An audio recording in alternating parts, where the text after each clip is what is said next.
Avaliação psicológica para cirurgia bariátrica e metabólica. Quais são os itens necessários, quais são as coisas que nós psicólogos precisamos verificar? Eu costumo dizer, escanear da vida desta pessoa.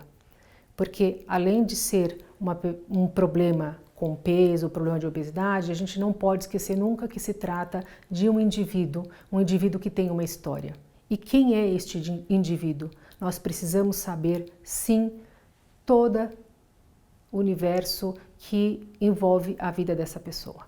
Então, além, é claro, de a gente entender se aquele peso é o peso máximo que ele já pesou, se desde quando que ele tem o problema com o peso, se aconteceu algum fato específico para ele poder engordar, qual é a família que ele vem, né? Então, assim, é muito importante que o psicólogo faça um genetograma, sim, e entenda quem é o pai, quem é a mãe, quem são os irmãos, entender se aquela questão da obesidade também envolve a família como um todo, ou algum lado da família, ou todos os lados. Se existem comorbidades ali identificadas na família. O que são as comorbidades? São as doenças associadas à obesidade. Então é necessário entender se ele tem um pai que tem uma questão de obesidade, se já é falecido, faleceu do quê? Para quê, se você é psicólogo, saber isso? Porque é muito importante a gente entender se um dos fatores é o fator hereditário, né? Se a pessoa tem uma facilidade para desenvolver uma diabetes, por exemplo, se uma hipertensão, se o pai, por exemplo, faleceu porque teve um AVC, um derrame, isso é fundamental sim que a gente saiba. A gente precisa entender quais são os medos do paciente. Muitos acabam chegando motivados por alguma doença que está ali naquela família. Então, por exemplo, a família do meu pai toda é diabética, eu não quero ficar diabético. E o que acontece para aquela pessoa em relação à diabetes? Eu vejo só amputação, só perdas muito graves. Então a gente precisa entender qual é aquele sofrimento e qual é o pavor daquele paciente. Outra coisa que a gente precisa identificar, como é a vida dele como um todo. Não tem como a gente deixar de verificar quais são os hábitos, como é a rotina daquela pessoa, que horas que ela acorda, onde ela trabalha, o que ela faz, que horas que ela consegue almoçar, jantar, esse tipo de hábito que parece bobo, mas a gente precisa entender, é uma pessoa que consegue reservar um tempo para si, é uma pessoa que tem um autocuidado, que consegue parar para se alimentar, que tem essa preocupação, ou que passa o dia inteiro em jejum, porque de repente o trabalho é algo mais importante para essa pessoa.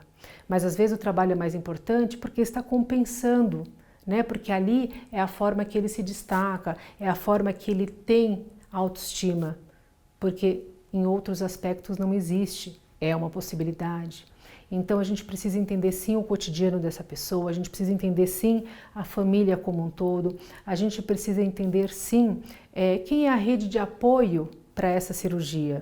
Se existe alguém contra, se existem pessoas a favor, a gente precisa verificar se conhece ou não alguém já operado. Por quê? Porque é muito comum que as pessoas acabem se comparando com um familiar operado ou com um amigo, e isso é muito ruim. Isso vai prejudicar o processo, porque o processo da cirurgia é absolutamente dele.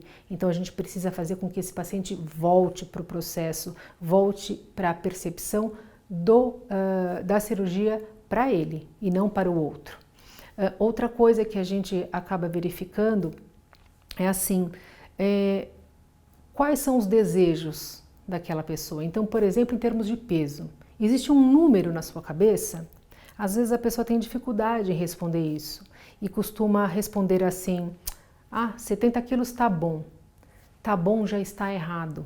Por que já está errado? Porque mostra uma pouca exigência, pouca desejo em relação àquilo. Esse tá bom para uma pessoa que está fazendo essa cirurgia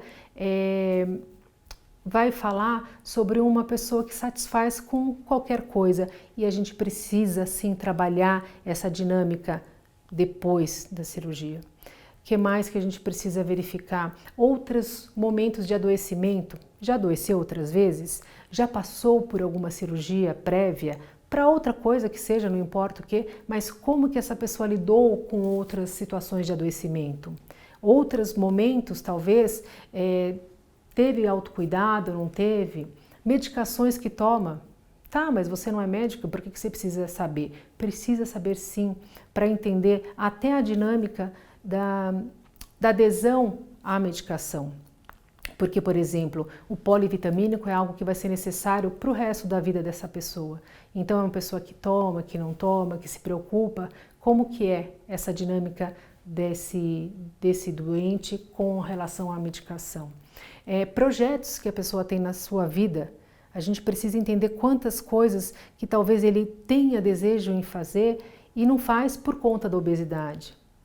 Muitas vezes a obesidade nem está afetando esses desejos e a pessoa não tem nem essa noção. Outras vezes ela não consegue nem desejar ou nem pensar no futuro de tão impregnado que está naquele quadro de obesidade. Então, assim, é um universo muito rico que a gente vai verificar, por exemplo, também a questão da sexualidade, como que lida com isso. Tem um relacionamento afetivo, não tem? Como que lida com o seu próprio corpo, né? Como que a obesidade atrapalha a sua vida. Qual é a consciência que a pessoa tem a respeito disso? Muitas vezes tem algumas pessoas que nem notam essa interferência, outras colocam todos os problemas na obesidade. Então, enfim, é um universo absolutamente complexo que nós precisamos sim escanear tudo isso no pré-operatório.